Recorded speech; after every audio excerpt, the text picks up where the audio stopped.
Hi everyone, my name's Danielle and I just wanted to make a video about what it's like to live with celiac disease, but not just what it's like to live with celiac disease, but just some more information about what it is, what to look for if you think that a family member might have celiac disease, some red flags to maybe get you checked out, and how to go about that, what you should do, and then once you also have the diagnosis, where do you go from there? What sort of things do you look for when you read ingredients?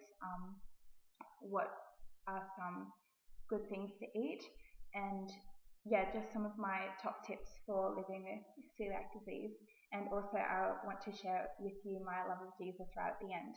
But to start with, as I said, my name's Danielle and I've been diagnosed with celiac disease for 10 years. It's a genetic thing that you're born with, but you don't really come to know that you have it until you have the symptoms and get it tested. So yeah, I was diagnosed in 2005 when I was 10, and that was about 10 years ago. And I just really wanted to make this video really encouraging that if you've just been diagnosed with celiac disease or you've got a family member who you think might have it, and you get that diagnosis and you just go, oh my goodness, I can't eat anything, just wheat and absolutely everything, what am I going to do? But it's really, really, really manageable, especially now that there's so many new things coming out in all the health food aisles and the labelling has gotten so much better, so it really is very manageable. So just really want to encourage you with that, to just stay put, and hopefully this video can really help you. So what is it? Well, celiac disease is an intolerance to gluten, and it's different to an allergy. An allergy is where you, for example, if you're allergic to bee stings, you might get redness, puffing, swollen, difficulty breathing, and that can actually be fatal, an allergic reaction. But intolerance is, at least for celiac disease, is where you eat the food that has the gluten, and it still goes through your whole digestive tract, so you're not likely to have an effect, at least for some degree of time lapse before it really gets into your system and your body is trying to absorb all of the nutrients, and that's when you might get sick. So yeah, it's different to an allergy, it's an intolerance, and gluten itself is the protein in wheat, oats, rye, barley and malt. So it's not just wheat. So for example, I got out some trusty Vegemite that I don't eat because it's not gluten free, but this is what my parents have in their cupboard. So for example, Vegemite has wheat, so it's not gluten free, but it also has barley and it also has malt. So even if it didn't have the wheat, Vegemite is still a no-go for those who have celiac disease. You can't have this, unfortunately, but they do have some nice substitutes for Vegemite out there. So yeah, it's not just in wheat, but it's also in the oats, rye, barley and malt. So sometimes something that's wheat free is still not gluten free because it has those other things, like the malt and the barley. And so that's what celiac disease is. And some red flags to look out for, if you think, oh, I'm not really sure if my friend or myself or my child has celiac disease, what do I look for? So basically, pay attention to if you have significant weight increase or decrease in a short amount of time, if they've got a loss of appetite, if they're just tired all the time and they've got really bad fatigue. Also low iron or anemia might indicate celiac disease because you can't absorb nutrients. Also, if you're avoiding certain foods, and something interesting that I found was that my parents would make my lunch for school and I would often leave the sandwiches before I even knew that I had celiac disease. Just somehow in my subconscious, my body just knew that that wasn't good for me. So that might resonate with you perhaps, if you've noticed that, if you or your loved one is avoiding certain foods, maybe that's an indicator that they might have celiac disease. If they've got stomach pain, constipation or diarrhea, that might indicate celiac, or if they're constantly after they eat, if they get really bloated, that also might indicate celiac disease. So if you've got any of those red flags or a few of them, also just look more on the internet for some other symptoms. They're just ones that I've come across from my experience. And yeah, see whether you think that those resonate with you. So if some of those do, and you think, okay, I might have celiac disease, how do I go about getting tested? Well, what I did was go to your doctor, get a blood test, and make sure that you get a test for wheat and gluten, because they're two slightly different things. Remember, I said that gluten is also in barley, oats, rye, and malt, but wheat is just wheat in a sense. So when you get your blood test, make sure you get tested for both wheat and gluten. And if your results come back that you have, you might have celiac disease, then you need to have an endoscopy to really prove that definitively. And the endoscopy might be a little bit concerning. You go, oh, what's that? Basically, they just put a tube down your throat while you're asleep. You don't notice any pain, and they put a camera down and looks into your intestines. And yeah, I won't go into that too much, but that can really help just to confirm it when the blood test can't do that definitively. So it might be a bit daunting, but it's really not too bad, and then you know for sure whether you've got it or not. So that was just what I did 10 years ago. It might be different now, the processes, but at least that's a good, I don't know, starting point. So right, if you've done those, you've noticed the red flags, you've done the blood test and the endoscopy thing, what do you do from there? How do you start, and you know that you've got celiac disease, where do you go from there? After the, oh my goodness, I can't eat anything, what do you do? So I just really encourage you to make small diet changes. Don't just go through your whole pantry and just go, oh, I can't eat this, and I can't eat this, and I can't eat that. But just make small changes. So for starters, swap the carbohydrates, because they're the things that are most loaded with gluten. So they're the things that are worst for you. So swap the bread to gluten-free bread. Swap the pasta for gluten-free pasta. And some that I've got here, something I prepared earlier, is this one. And I found that this is quite a good pasta. It's pretty affordable actually compared to some of the other gluten-free pastas. This 250 gram packet is about $3 or so from the supermarkets. And another good tip is make sure for gluten-free that you get spiral pasta, because I've noticed that gluten-free spaghetti and gluten-free shells can really stick together, particularly the shells. They just clump on top of one another with a little indent. They just go right into each other, and that's really annoying, but spirals can't do that. They're all individual. So that's a good tip. If you're cooking pasta, go with spirals instead of spaghetti or shells. Yeah, so swap your bread to gluten-free bread, pasta for gluten-free pasta.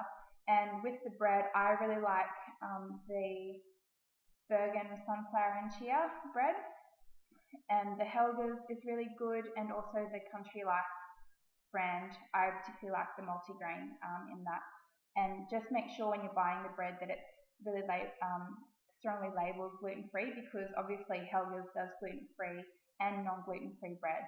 So you don't want to buy the Helga's as a brand thinking it's gluten-free when it's actually not. So just make sure that you get one that's got the gluten-free on it.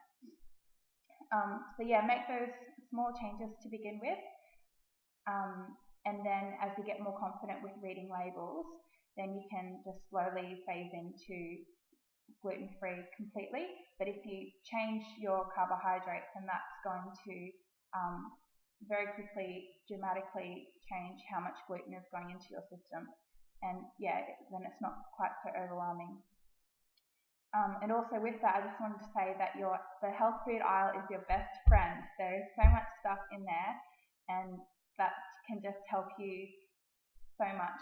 You've got all your basics in there, and then if you just add fruit and vegetables and yeah, that's sort of like your staple things. And then if you just add the fruits and vegetables, then you're pretty set to go. So for reading ingredient lists, when you're getting a bit confident with the gluten-free thing, I just want to encourage you that it does take a while to get used to reading the ingredient list. It takes a while to begin remembering what you need to be looking for, and when something says wheat, what to do then. So yeah, no-goes for ingredient lists are wheat starch, malt, rye, barley, oats, and gluten. They're sort of the obvious things, but what's a really, really strong point is that wheat glucose syrup is actually okay. Wheat glucose syrup is actually gluten-free. And the reason for that is that out of the wheat, they actually take out the sugary part, and it's, by the time it gets into the food packaging, it's just so refined, there's actually no gluten in it at all. So that might seem a bit strange, but you can go online and read up about it, and you'll find the same thing, that glucose syrup from wheat, or wheat glucose syrup, is actually gluten-free, but that's about the only thing from wheat that's gluten-free. So as an example, I hope you can see this. These are just some of Mum's cappuccino sachets. In the ingredient list, I hope you can see that. Down the bottom here it says, where's my finger? It says glucose syrup, glucose from wheat, and then in the top there it has glucose. So what's interesting is that now they used to say glucose syrup from wheat, and then just down here say contains wheat, but I think that they're tuning into the fact that glucose syrup from wheat is actually gluten-free. So now they're saying glucose syrup from wheat down there, so it's people who know can know, oh, I can actually eat this, instead of just going, oh, it contains wheat, I can't have it at all. So that's about glucose syrup from wheat is the only thing, but that's such a common ingredient in all of your sweet things. So that's really, really great, because now you can eat all of those things that you thought that you couldn't. Or you just need to be careful, of course, because lollies might have glucose syrup from wheat, which is okay, but they might also have wheat starch, so overall they're not. I really hope that makes sense, but yeah, definitely just keep reading up about it, that glucose syrup from wheat is okay. So if it's got that, just make sure that it's got nothing else that has gluten in it, and then you can be sure that it is alright. So also, I'll just point to this again. Under the ingredient list is a summary of the main allergens, so that makes it a bit easier for people to read. Instead of reading the whole list, they can just quickly go to this. But as I said before, in this one, the glucose from wheat, previously they might have just said contains wheat, but in this case, when it says contains gluten from wheat, contains wheat, it would, the only wheat part in the ingredients list it would be referring to is the glucose. So in this case, that's gluten-free. What I mean is that sometimes it says contains wheat, but the only thing it's actually referring to in the ingredient list is the glucose syrup. So even though it says it contains wheat, sorry about that, that's just my reminders. So even though it says glucose syrup from wheat, what it's referring to, even though it says contains wheat, because it's referring to the glucose syrup, it's actually okay. So yeah, it's just a skill that takes some time to get the hang of. I really hope that I've not confused you there. But yeah, I just want to encourage you that there's still lots of things available. Don't go away. So some things to be careful of are sauces. They're a big alarm bell thing. You really need to be careful with sauces like barbecue sauce, soy sauce, some stocks, and also pizzas, because a number of times pizzas have been difficult. You go to Domino's, you get a gluten-free pizza, but they only use a gluten-free pizza base, and so they don't always check the sauces. So you just really need to be careful when you're eating out with something like that, you really ask them, are the sauces gluten-free? Do you know if they are gluten-free? and they need to be confident. Don't just be fine with them not knowing what they're talking about. You need to be sure you have the right to your own health. So yeah, definitely be very careful with sources, because they've always got some hidden ingredients in them. So just make sure you read all the labels for the sauces, because you think, oh, barbecue sauce, that won't have gluten in it, but often it does. So just be careful with those. And some of my top tips, getting to the end now, are to be prepared. I really strongly emphasize that. So if you're going out, it's great now that there's so many places that cater for gluten-free, but there's still some that don't even know what it is, and some that aren't really confident when they say, oh yeah, we've got stuff that's gluten-free. They're not really sure. So if you're going out, pre-call and just ask them, do you have things that you're confident are gluten-free? So just call up to see your options before you actually go there. And yeah, that's a great tip. Secondly is ask questions. So if you are going out, ask them, do you know, are you sure? Because as I said before, it's your body and they should know what they're talking about. They're in the food industry and you have a right to know what you're eating. And when you have a food intolerance, it's really important to stand up for yourself and just really make sure. And if they don't know, just go somewhere else, because somewhere else will be better and they'll have stuff that they know is gluten-free, and then you don't have to worry. So some of my top places to go, I don't eat out very much just because, but McDonald's fries are gluten-free, and same with Hungry Jack's, and their sundaes. I know the chocolate is, I'm not sure about the others, but or if you're getting a soft serve, just get it in a cup, so you can still go out, still enjoy your ice creams with your friends, but just ask for it in a lid or a cup instead of the cone. Domino's, as I said before, they can do gluten-free pizza bases, but just really emphasize that you need a gluten-free and ask about the sources and really be confident before you actually buy it, because of all the times I've had negative experiences, most of them are from pizza, so just be careful. Noodle box can do gluten-free. They can do the rice noodles instead of the egg noodles or wheat noodles. And just make sure that they're certain about their sauces as well. And KFC and Red Rooster aren't very good options. They don't have very much. And grills, salsas, Nando's, depending on where you live, they are pretty good as well.